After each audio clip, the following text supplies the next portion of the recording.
Chapter 3. The First Appearance of You.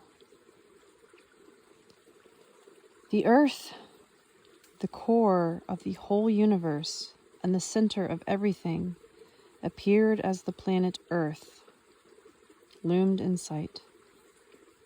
And all at once, along with it loomed the stars, the sun, and the moon. The invisible creative light radiating from the earth found its reflection in them. In the universe, a new plan of existence appeared for the first time, a material plan, and how it did shine. Up to the moment the earth appeared, nobody and nothing possessed visible matter. While the earth came into contact with everything in the universe, it was an independent body too. It was a self-sufficient creation. Things that lived all around, things that grew in the ground, things that swam in the sea, and things that flew on high did not die or disappear somewhere. Even decomposition brought forth flies, and flies became food for other life. And everything fused together into a single magnificent life. In their excitement and astonishment, all the entities of the universe began looking to the earth. The earth came into contact with everything, but nobody was able to touch it. With God, a sense of inner inspiration surged apace, and in the light of love, which had filled the empty space, the divine being changed its design and took the form in which time became known as the human body. The divine thought worked with no sense of speed or time. Indeed, it worked infinitely faster than all the diverse energies of thought and created with inspiration.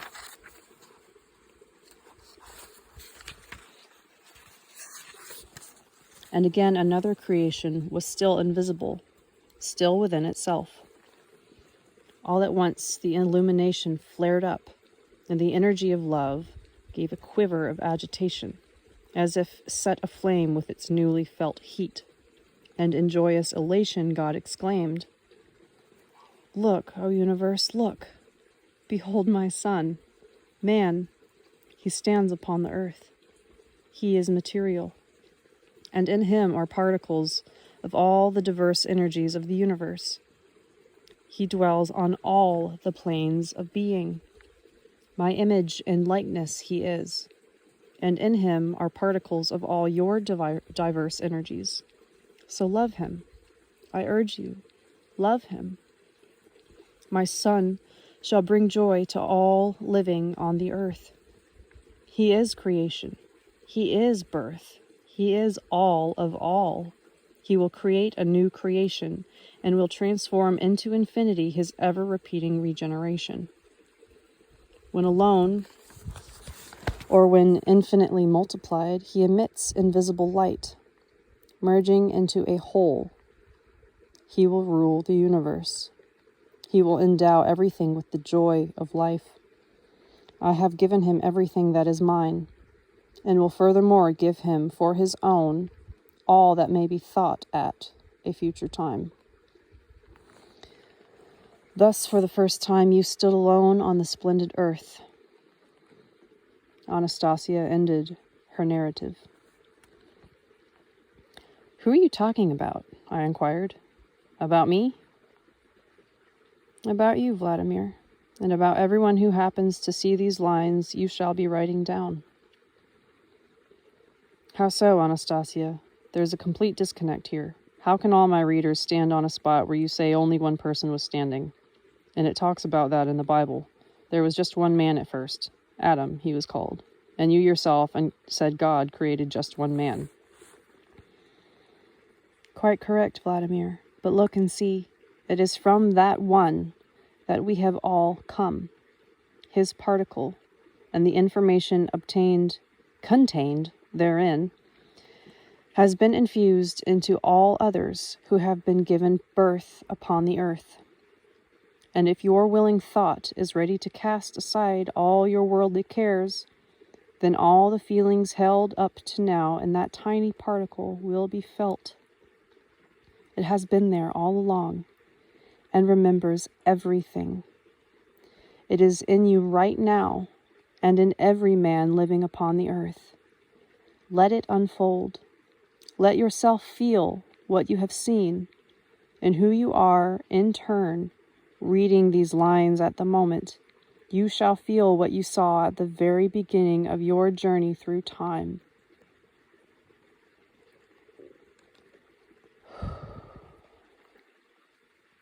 Oh, wow. Then it is true that everyone living today was there on that earth, right at the very beginning? Yes, but on this earth, not that one. It is only that the earth looked different back then. And is there a single term by which we can be called? You are probably more accustomed to hearing the name Adam. I shall use it, but picture it as referring to you, and let everyone picture themselves when they come across that name. I shall use some words to help in this. Yes, please do. For some reason, I still have only a rather faint idea of how I might have appeared in those times. To make it easier, picture yourself as entering a garden on the border between summer and spring, a garden in which there are also the fruits of autumn. There are also beings here, which you are seeing for the first time. It is hard to take everything in at one glance, when it is all so new and everything radiates perfection. But recall how you, Adam, saw your first flower and concentrated your thought upon it, on a very tiny flower. It was cornflower blue. The petals were smooth and made up of lines. The petals gently glowed, as though reflecting in themselves the light of the sky. And you, Adam, sat down beside the flower, admiring this creation.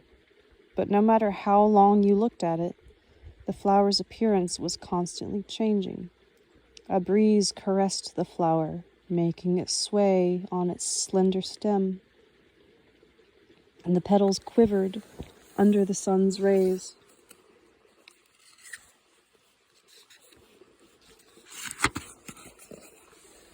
Changing the angle of reflection, giving new shadings to its tender hues. When the petals were not trembling in the breeze, they seemed to be waving to the man in greeting, or moving in time to the music ringing in the soul. And the flower gave off a most delicate fragrance in its efforts to embrace you, the man. All at once, Adam heard a mighty roar and, rising, turned in the direction of the sound.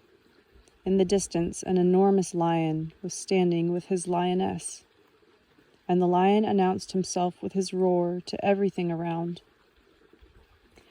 Adam's gaze became entranced by the lion's stately and powerful stance, crowned by a bushy mane.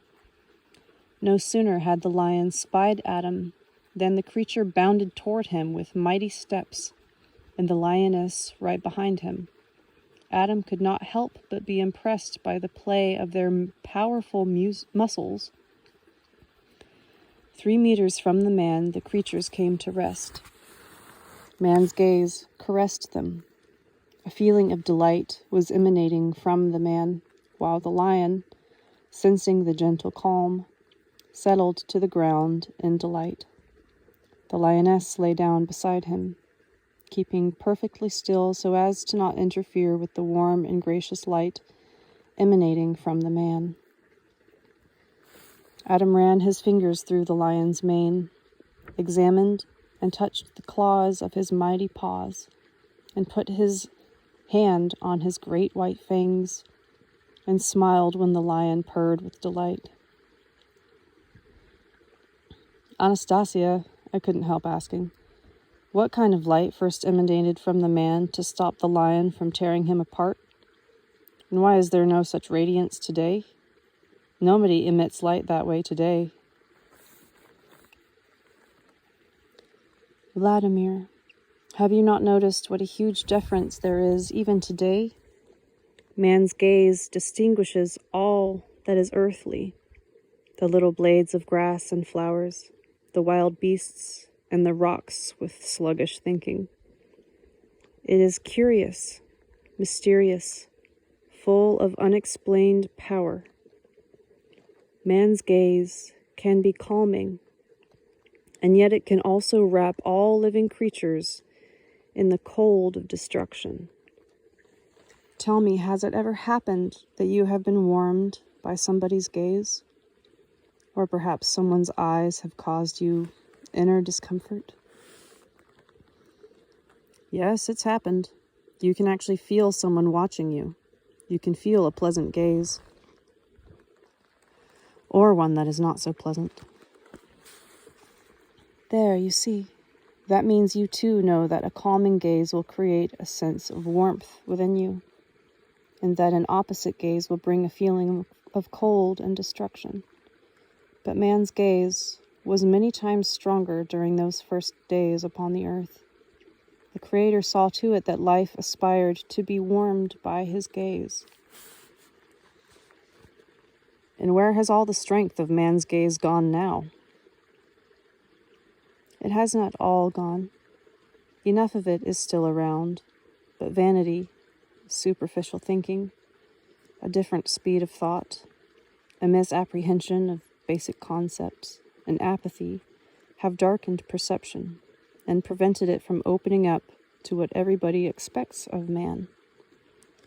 Inside each one of us, a warm heart abides. Oh, if only each one of us could open it wide to everything. All reality could then be transmogrified into a magnificent, pristine garden. Is this possible with everyone? Just as in the beginning with Adam? Could something like that actually transpire? Everything may be born, which is to what human thought, merging from all into one, aspires.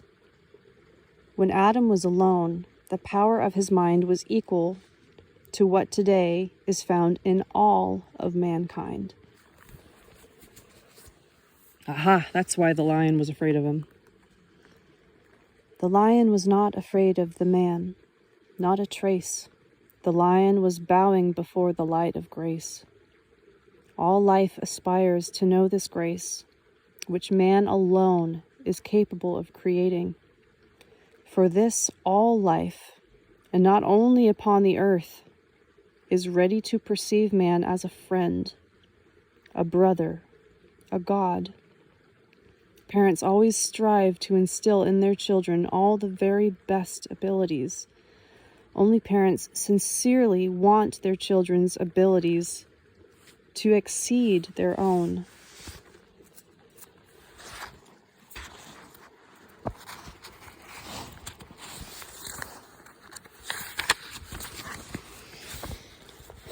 The Creator has wholly given man, his son in creation, all to which he himself aspired in a burst of inspiration. And if all are able to understand that God is perfect, then all may feel exactly who God the Creator planned to create his child to be, a beloved son or man, and how he feared no burden of responsibility, and how he took never to abandon his creation, having uttered the words that have come down to us over millions of years. He is my son, this man. He is my image, my likeness. Does that mean that God wanted his son, his creation, man, in other words, to be stronger than himself? All parents' aspirations may be seen as confirmation of this. Well, then, Did Adam justify God's hopes for him on his first day? What transpired after the meeting with the lion? What did he set about to do? Adam aspired to know all living things, to define the name and the purpose or need for each living creature. Some of these were solved quickly. Others he became involved with for quite a time indeed. For example, before the sunset on the first day, he was attempting to define the purpose of the Brontosaurus, but here he did not succeed. And so the Brontosaurus disappeared from the face of the earth for all time. Disappeared? Why? It disappeared because man did not define its purpose. That Brontosaurus, is that the one that's several times bigger than the elephant? Yes, bigger than an elephant it was, and little wings it had, and a little head on a long neck that could spew flame out of its jaws. Just like in a fairy tale, the folk tale about the Gorgrinich serpent, for example, which spewed fire too. But that's a fairy tale, not something real. Footnote: Gorinich serpent, a fire-breathing dragon in Russian folk tales with as many as 12 heads, associated with fire and water, capable of flight, yet making its lair in caves and holes in the ground wherein to hide its captured treasure, including kidnapped princesses. Gorinich literally means son of a mountain, referring to its great size. Sometimes folk tales tell about a past reality metaphorically, but sometimes they can be quite accurate. Really? And just what would such a monster be made of? How could fire come out of the jaws of a living creature? Or is the fire to be taken metaphorically? Let's say, for instance, to portray a monster breathing hatred.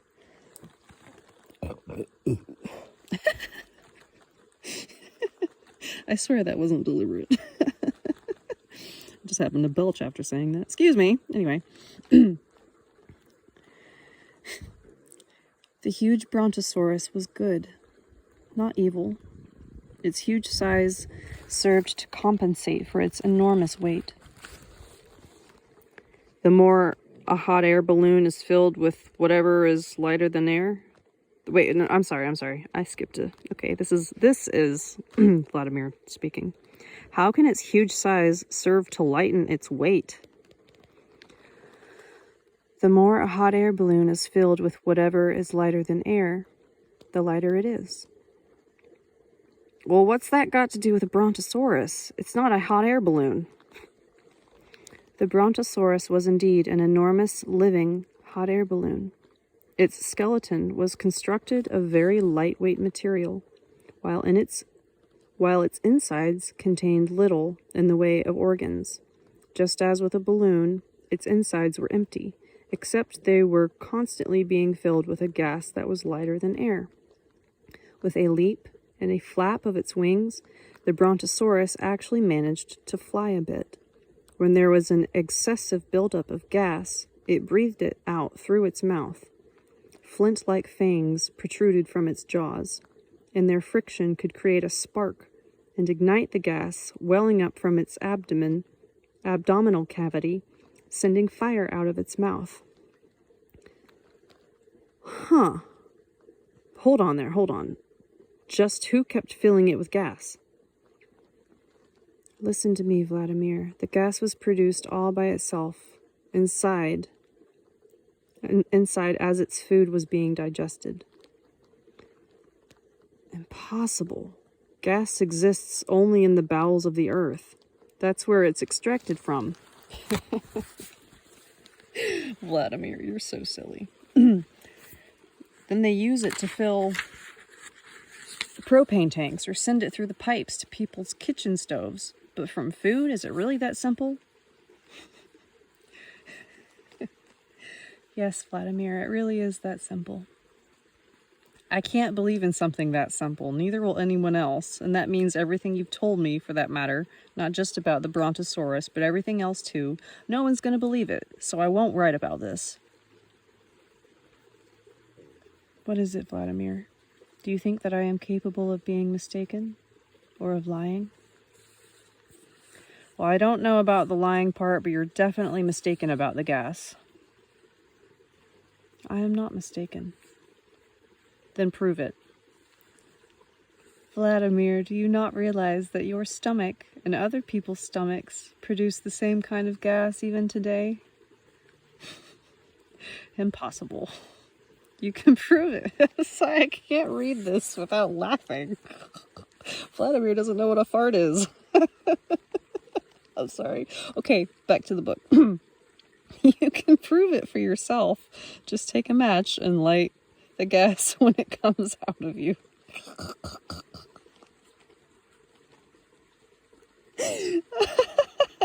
What do you mean, out of me? Out of where? Where would I light the match?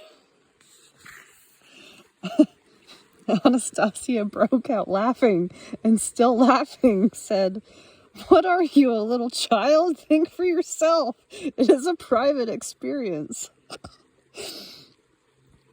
I thought about this gas from time to time, and for some reason, the thought began to eat away at me. And finally, I decided to try the experiment. I tried it directly. I returned from my visit with Anastasia. It worked, and now I think back even more vividly on what she said about Adam's first days, or rather, our first days on the earth. And I get the feeling that somehow we have forgotten to take with us today something from those days. Or maybe it was just me that forgot. That's something each one of us can decide for himself when he learns how man spent his first day on the earth. This is how Anastasia described it.